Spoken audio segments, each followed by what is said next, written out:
እንግዲህ እናቷን ቀበረች ማለት ነው። ለሁለተኛ ጊዜ እንግዲህ እናቷን ቀበረች። አሁንስ እውነት ነው። በፊቱ እንኳን በአይኗ አላየቻትም።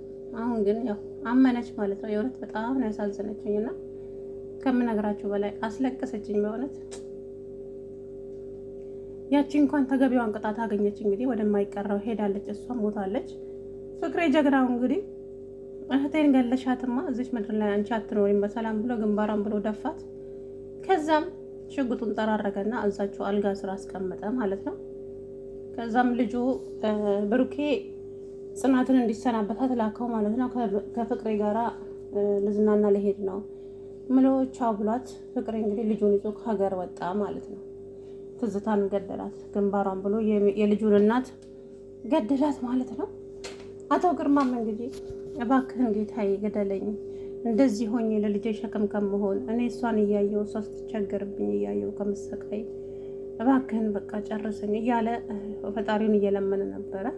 እንግዲህ ጽናት እናቷ ጋር ሄዳ አልቅሳ እናቷን ቀብራ መታ ስትመለስ ሰውየው አባቷ ከሶፋ ላይ ወርዶ እንትን ላይ ሊቀመጥ እዛች ለዊንቸር ላይ ሊቀመጥ ሲል ያው አቅቶት ዝርር ብሎ ጠበቃት። አቅፋው አለቀሰች። ምን ሆነክ ነው አባቴ ምንድን ነው ስትለው እዚህ ላይ ልቀመጥ ነበረ አቅቶ ነው አላት። እንግዲህ እንደምንም ብለው አንስተው እዛው ኩርሲ ላይ ያስቀመጡት። ከዛም ጽኑ ልጄ እባክሽን የመድኃኒት ሰዓቴ ሊያልፍብኝ ነው የሚበላ ነገር ስጭኝና መድኃኒት የለዋጥ። እሺ አባቴ እሺ ብላ እንግዲህ ኪችን ስትሄድ ምንም ነገር የለም ቤት ውስጥ። በእውነት በጣም ነው ያሳዘነችኝ። የእውነት ነው የምላችሁና አንዳንዴ ሀብት አለን ብለን እንኮራለን። ብዙዎች የምር በሀብታቸው የሚኮሩ አሉ፣ እንትናቸው የሚተማመኑ አለና አላፊ ጠፊ ነው።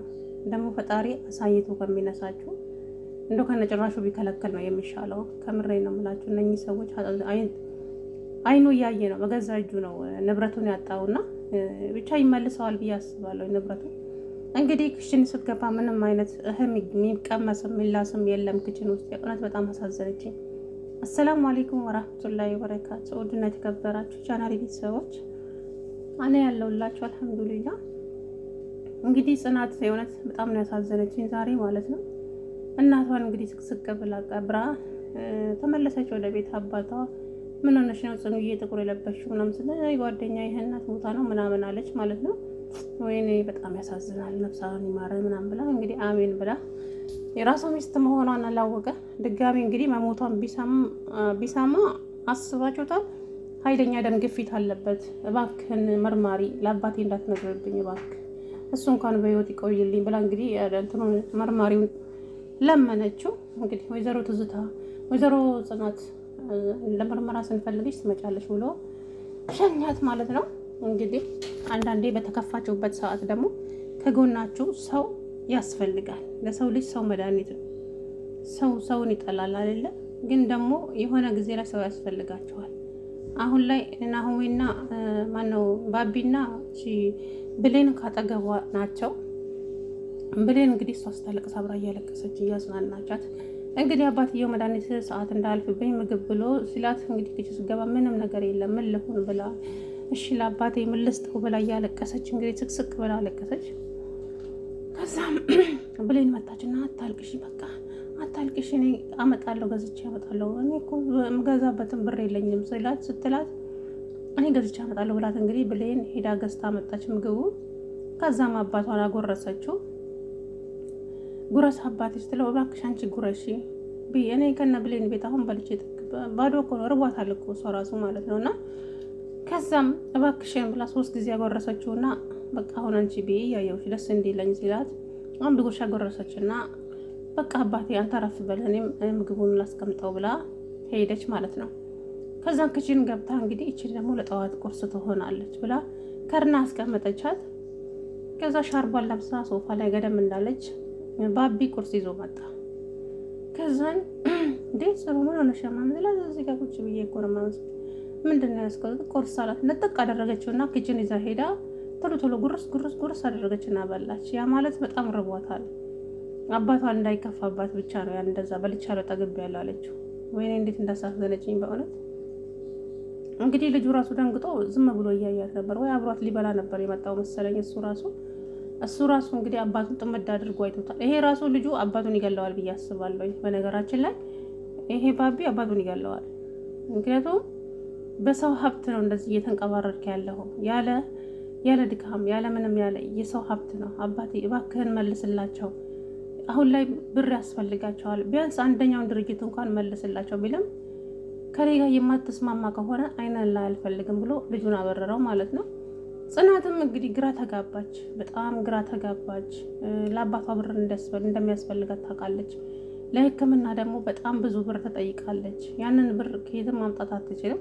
ስለዚህ አቶ ግርማ እንግዲህ ብሌን ጓደኛ ብዙ ነገር ሚስጥር እንትን ይላል። እባክሽ ንገሪኝ ልጄ ምንድን የሆነችው ሰሞኑ ምናምን ስለታራ ምንም ማለች፣ ደነገጠች ማለት ነውና እባክሽን ብሌን ልጄን ብቻዋን አትተይብኝ፣ እኔ የኔን ጭንቀት እያየች ራሷን እንዳታጠፋብኝ ብዬ እፈራለሁኝ። እናም ደግሞ ወደ ሌላ ነገር መጥፎ ስራ ውስጥ እንዳትገባ ለእኔ ብላ ምናምን። ኧረ ብሌን እኮ ብዙ ታውቃለች፣ አስተዋይ ናት፣ እንደዚህ አይነት ነገር አትሰራም ምናምን አለች ማለት ነው። ከዛም እንግዲህ ይሄ የባቢ አባት ጋር ሄዳ ድርጅቱ ጋር በራሷ በልጅቷ በገንዘቧ በላቧ ማለት ነው እንደዚህ ሲመጻደቅ በጣም ነው ያናደደኝ። የባቢ አባት የእውነት ገና ለገና ብር ትለምነኛለች ብሎ እኔ ብር እንደው ልጠይቀኝ የመጣሽው ሁሉም ነገር እኔ ስራ ላይ አውየዋለሁ። እንዴት እንደሚንቀባረር እኮ ኧረ አይደለም አባቴ እንደውም ተረት ነግረዋለች ማለት ነውና ኧረ አይደለም እኔ ስራ እንዴት ስትቀጥረኝ ነበር የመጣሁት። አይ ስራ አንቺ ልትሰሪ ምናምን አላት። አዎ ልሰራ። አይ ስራ ትምህርት ከስንት ነው የጨረስሽው ሲላት፣ አይ ትምህርት አልጨረስኩም፣ ትምህርት ካልጨረስሽ ስራ የለም ማለት። ከዛም ኧረ የለም እሺ በቃ ምናምን ስትለው፣ በቃ ምን ልረዳሽ እችላለሁ አለና ልትሄድ ስትል፣ ወይም ጽዳት ትሰሪያለሽ አለ። አያችሁ በተራ ካንተ ጽዳት ያልሰራክ እንደሆነ ታየኛለህ። ይሄ ባቢ አባት ማለት ነው። እንደዚህ በራሷ በልጅቷ ሀብት እንደዚህ እንደተንቀባረርክ አይቀርልህም። የእውነት እንግዲህ አሁን ትልቁ ችግር ምኑ ጋ ነው? ባቢ የደበቃት እውነት አለ፣ ጽናትን ማለት ነው። አሁን ይህንን ነገር ስታውቅ ከባቢ ጋር ያላት ግንኙነት እኔ አላውቅም ምን እንደሚፈጠር። እንግዲህ ይሄ ሰውየው ድርጅታቸውን የተቀበለው ሰውዬ የባቢ አባት ነው። ከዛም ባቢ እንግዲህ እዛ ድርጅት ሄዶ የሆነ ክላስ እንትን ቢሮ ውስጥ ምን እንደሚፈልግ አላውቅም፣ ፋይሉን ይሁን ወረቀት አላውቅም፣ እየፈለገ እያለ እንግዲህ አቶ ሊወጣ ሲል ጽናት መጣችበት ማለት ነው። አሁን ምን የሚፈጠር ይመስላችኋል? ተፋጠጡ ከጽናት ጋራ እንግዲህ አላውቅም። ጽናት እንግዲህ ስራውን ተስማምቻለሁ ብላ ስራ ልትጀምር ነው የሄደችው ይመስለኛል። እንግዲህ በጽዳት ነው እዛ ልትቀጠር የፈለገችው፣ ቁልቁል ወርዳ ማለት ነው። በገዛ መስሪያ ቤቷ ሰራተኛ ሆና ልትሰራ። በጣም ያሳዝናል ወላ እንደው ዱንያ ደዋራ እና ጽናት እንደምንም ብለሽ እናትሽንም ብታጪ አባትሽን ደግሞ ፈጣሪ አድኖልሽ፣ የእውነት እንደ ፈጣሪ አድኖልሽ ንብረታችሁን መልሳችሁ በደስታ የምትኖሩበት ቅርብ ነው ማለት ነው። እንግዲህ ለአባቷም ትዝታ መሞቷን ነገረችው። አባቴ መልካም ዜና አለኝ ስትለው ምን አይነት ዜና ምናምን ስላት፣ አባዬ ትዝታ እኮ ሞታለች። እኔ እንደውም ደንግጦ ይሞታል ብዬ ነበር። ትዝታ ሞታለች እና ብቻ እንደው ሳቀ።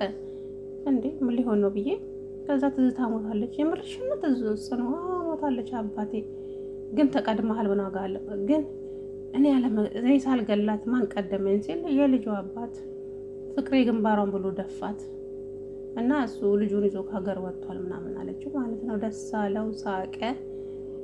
እንግዲህ መንቀባረርም መዘባነንም በሰው ንብረት እንግዲህ የውላችሁ ሜዳ ላይ ጥላው ሄደች።